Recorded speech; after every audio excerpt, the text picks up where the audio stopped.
on both sides, we see quite the over-the-top response according to, I don't know, reason?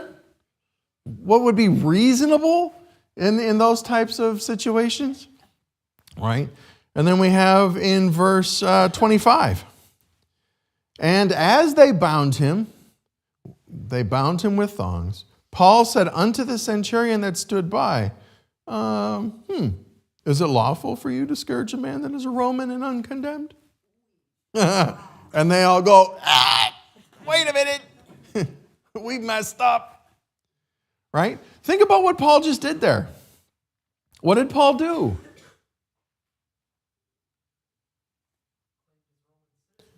Why? Okay, but think about this. Go back a couple of chapters when he's first in Macedonia and he's in Philippi. What happens to him there?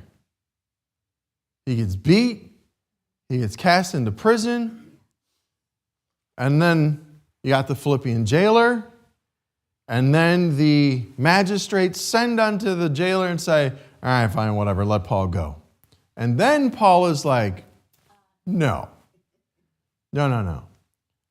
Roman, you come.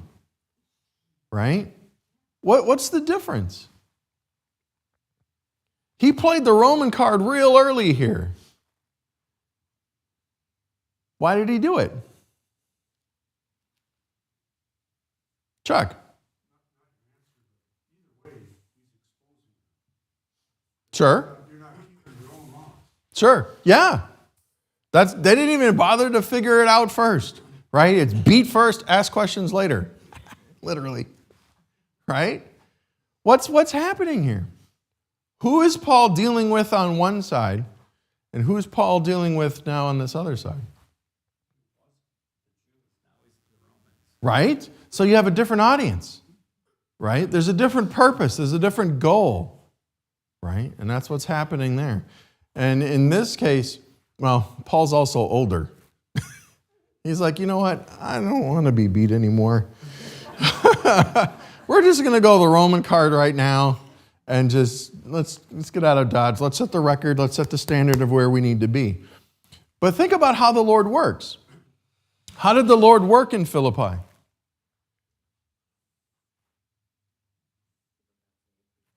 Right? People got saved because of it.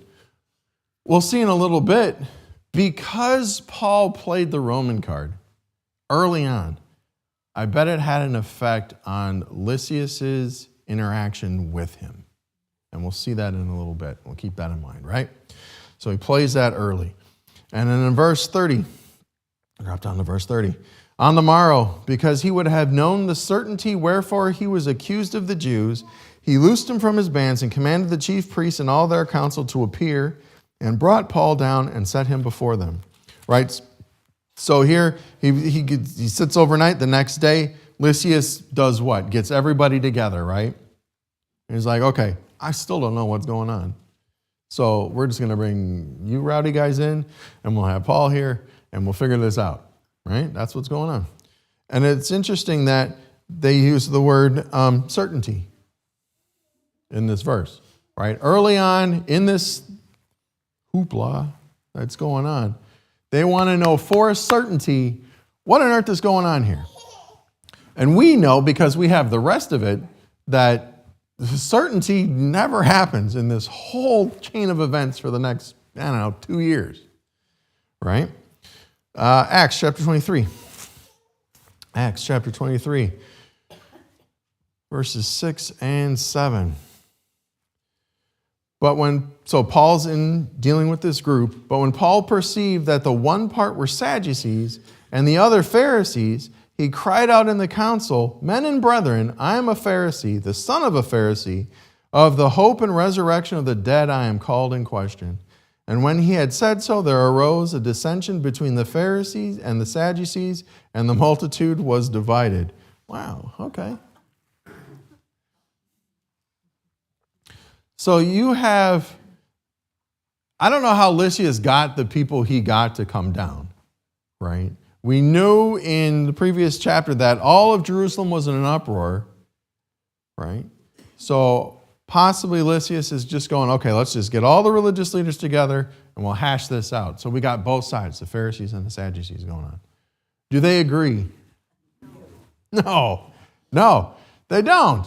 And it's not even like a little bit, it's a lot of it, as we can see, because they're divided.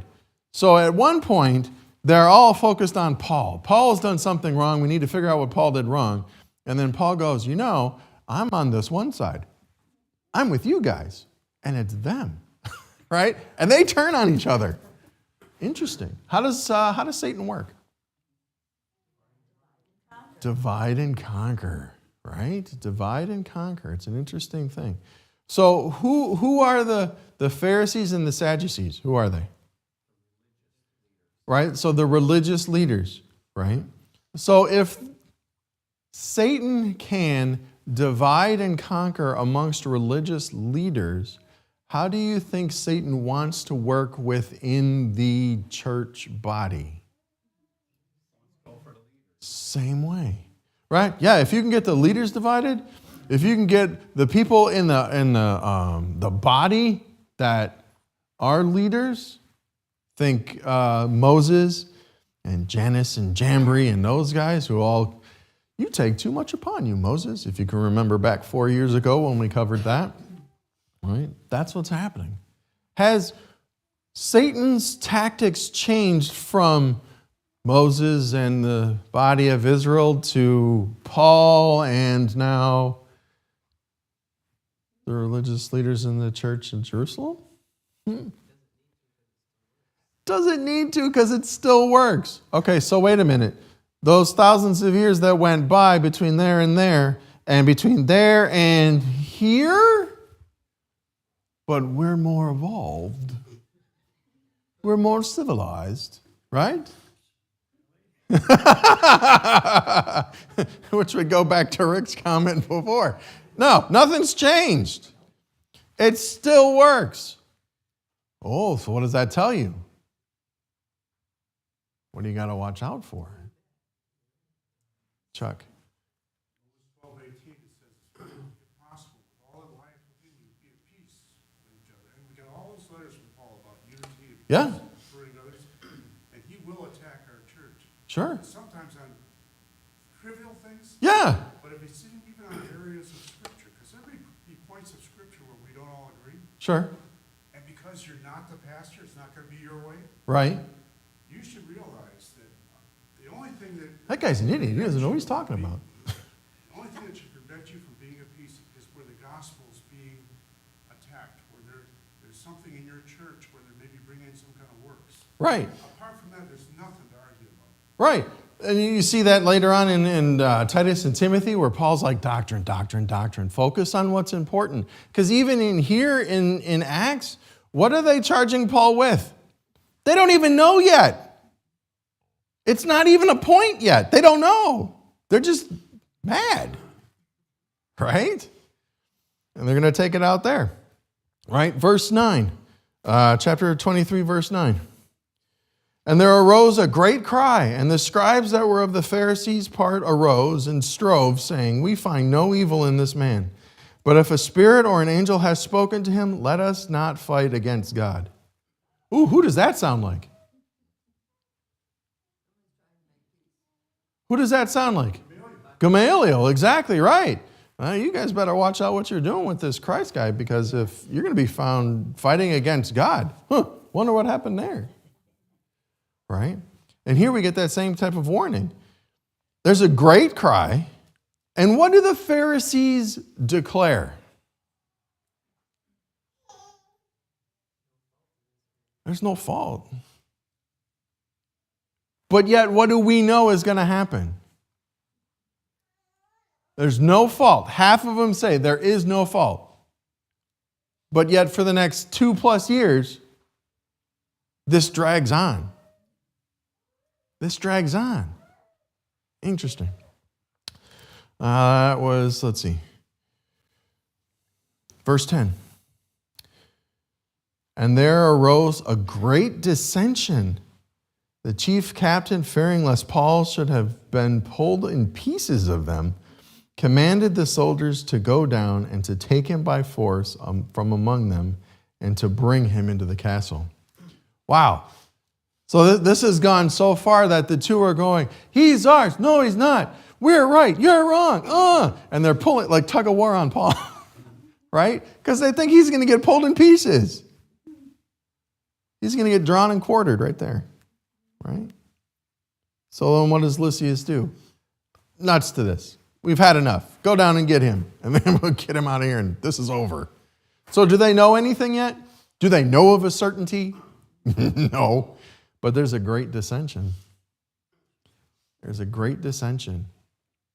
And then, how did Paul twist this conversation? What is there a great dissension about? The hope of the resurrection. The hope of the resurrection. So he twists it on Christ. Right? Even that little thing, the resurrection of Christ. Yes, no. And they're at odds. They're at odds. Right? Verse 11. And the night following, the Lord stood by him and said, Be of good cheer, Paul, for as thou hast testified of me in Jerusalem, so must thou bear witness also at Rome. All right, so that night then, what happens? Not yet. The Lord comes to encourage him and tells him what? He's got to go to Rome. Right? Yeah. And do the same thing. Where is Paul now? In Jerusalem. He's in prison in Jerusalem. And where does he know he's going to end up? In Rome. Okay? So let that sink in for a sec. He's in Jerusalem. He knows he's going to be in Rome. How does he know that? How do you know that with such certainty? God told him. Okay? Okay, so then as we look, even be of good cheer. Paul, this will be fun.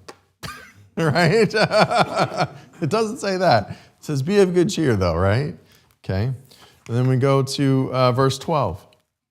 And when it was day, so in verse 11 it was night, in verse 12 now it is day. Certain of the Jews banded together and bound themselves under a curse, saying that they would neither eat nor drink till they had killed Paul. And they were more than 40 which had made this conspiracy.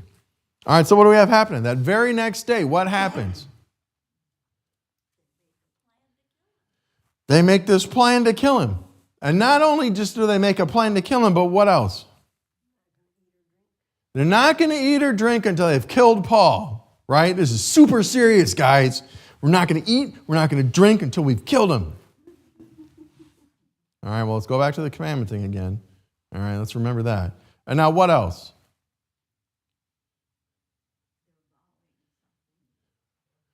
Why? Think about why.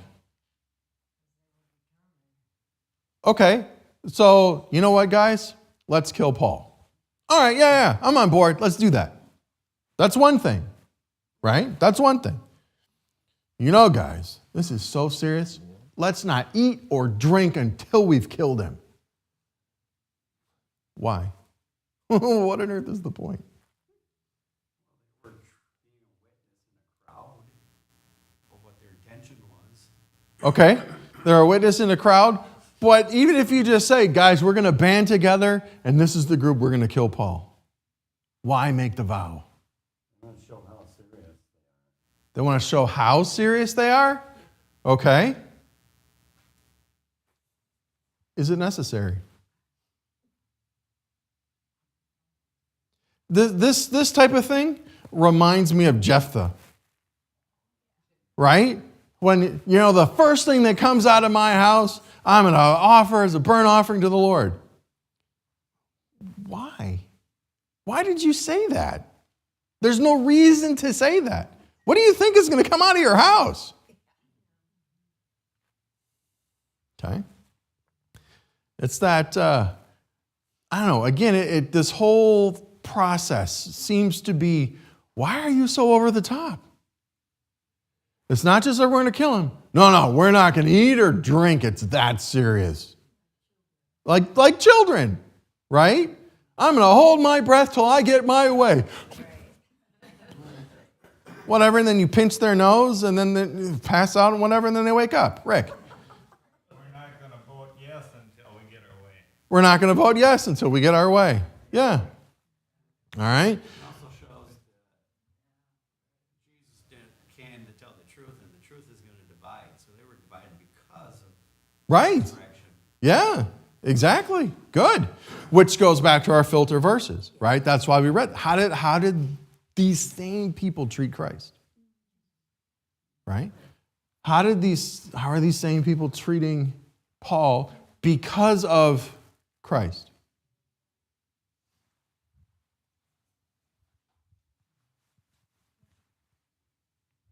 Right? Okay. Verse 16.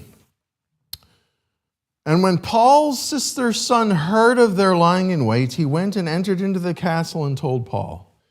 Where are we? That was 16. Let's go through 18.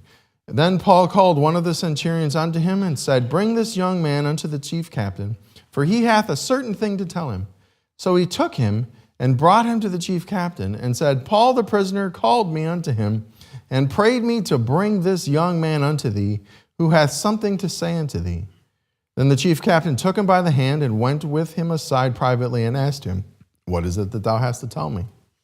All right, so here they got this group of 40. Apparently they're not real bright because this kid hears them and knows the plan, right? Who just happens to be related to Paul, right? How does the Lord work? Right? Remember, it goes back to our Genesis spot. Whose plan? Who's doing the work? Who's in control? Don't doubt it, right? Because, okay, you may be whooped up into this frenzy, and you may have this huge plan to trick the general and to kill Paul, but guess what? I got this kid in the middle of you hearing how stupid you really are.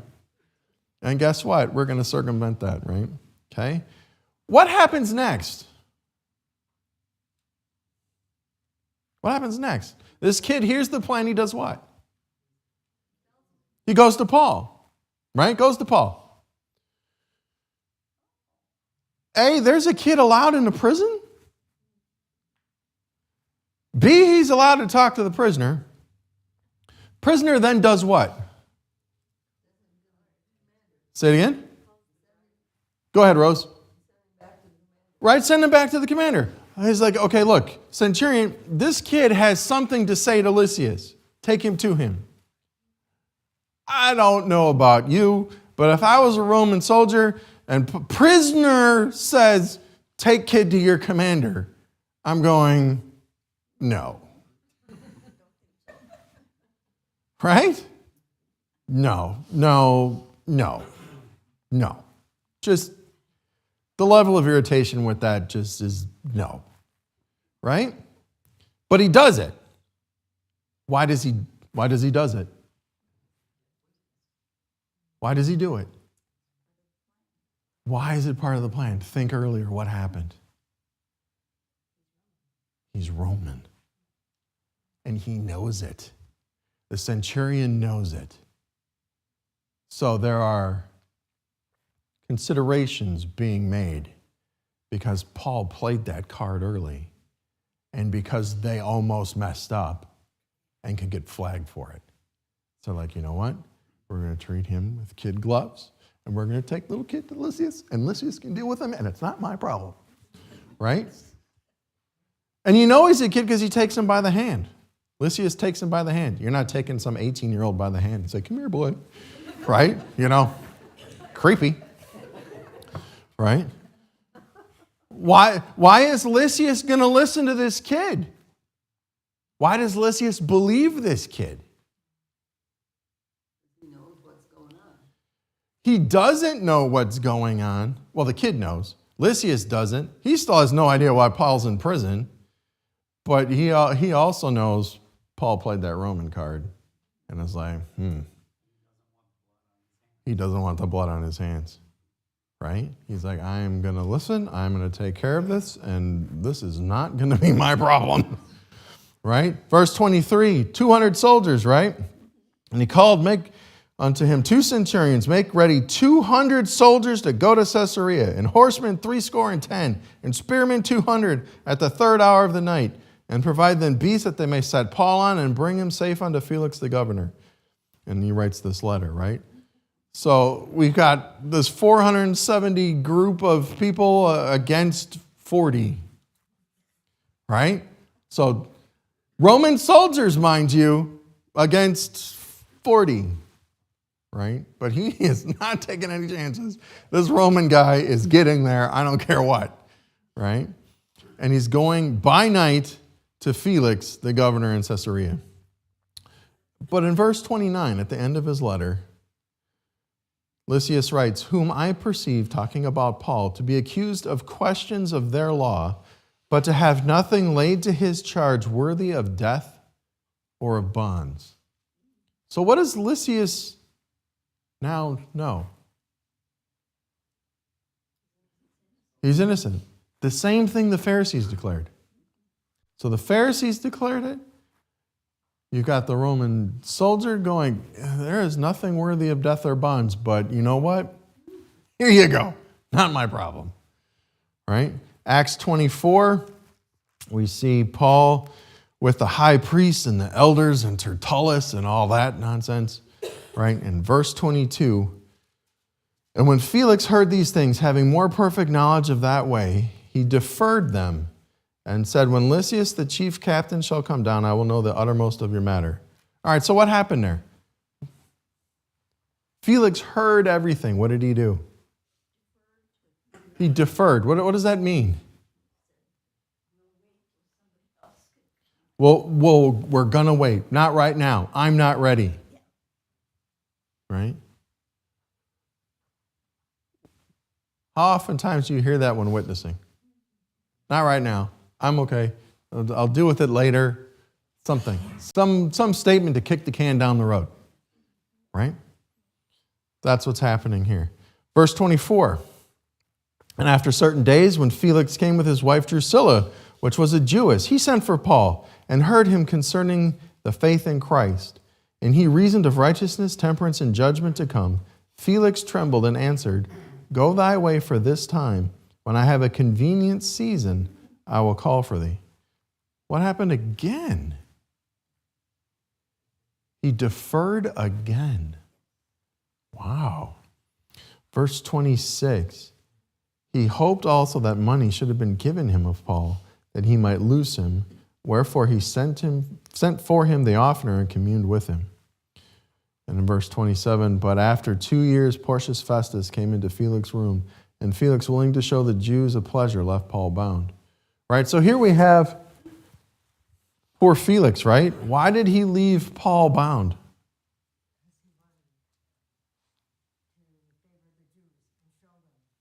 Well, not yet. Verse 26. Why did he leave Paul bound? He wanted money. What happened? What happened? What does 1 Timothy tell us about money? The love of money is the root of all evil. He's been witnessed to at least twice.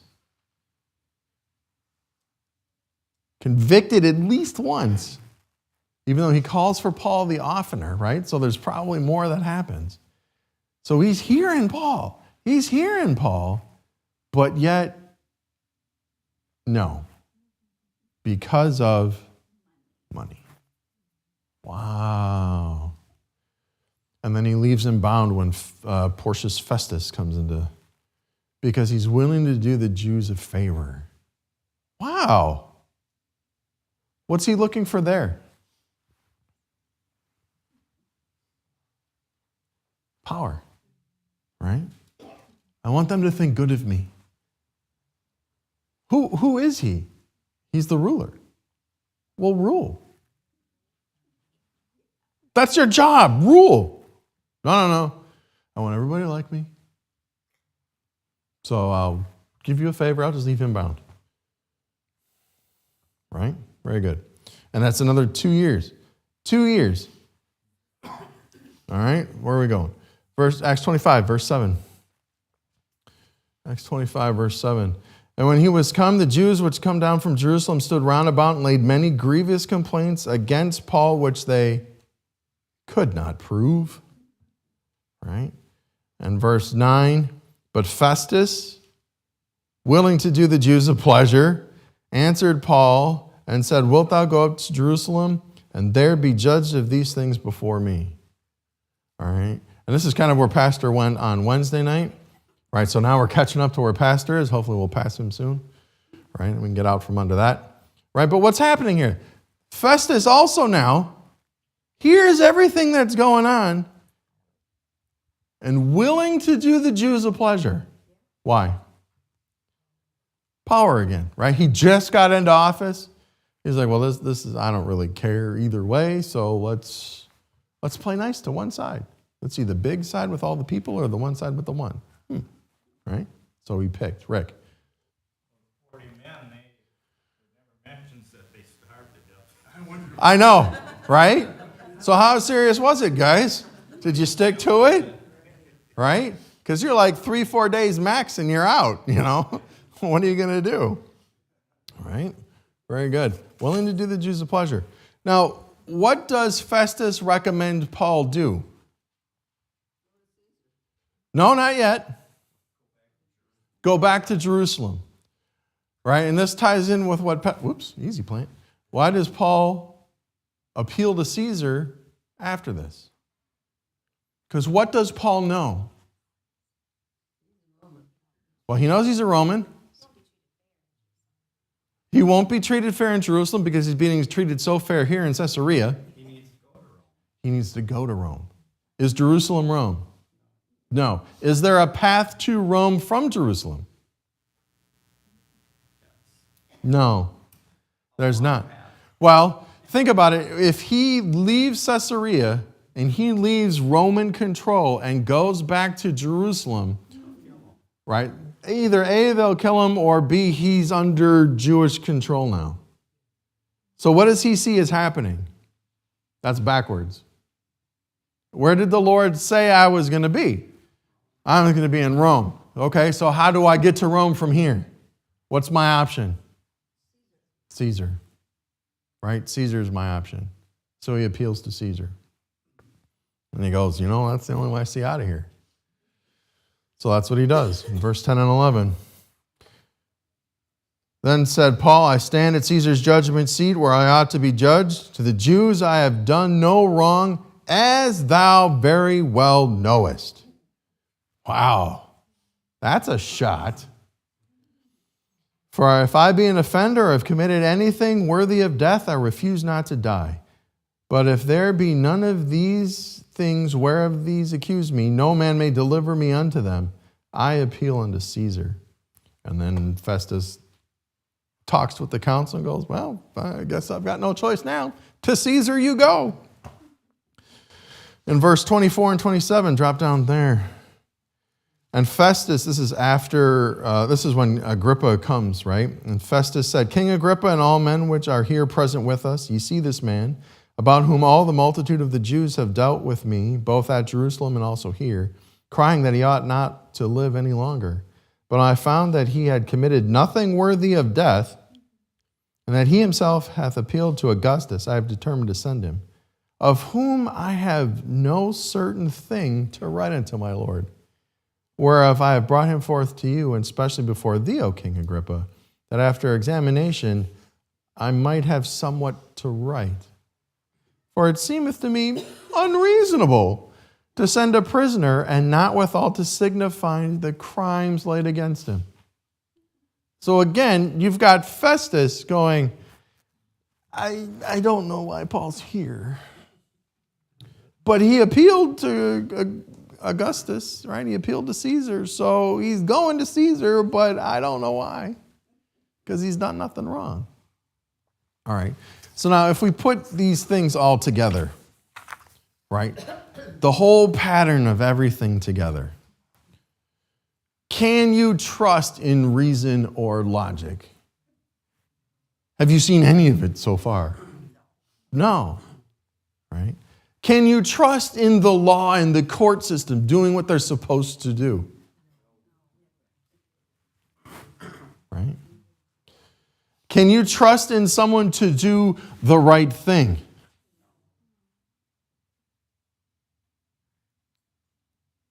Let that sink in. Right? How long ago was this? What do you still see today?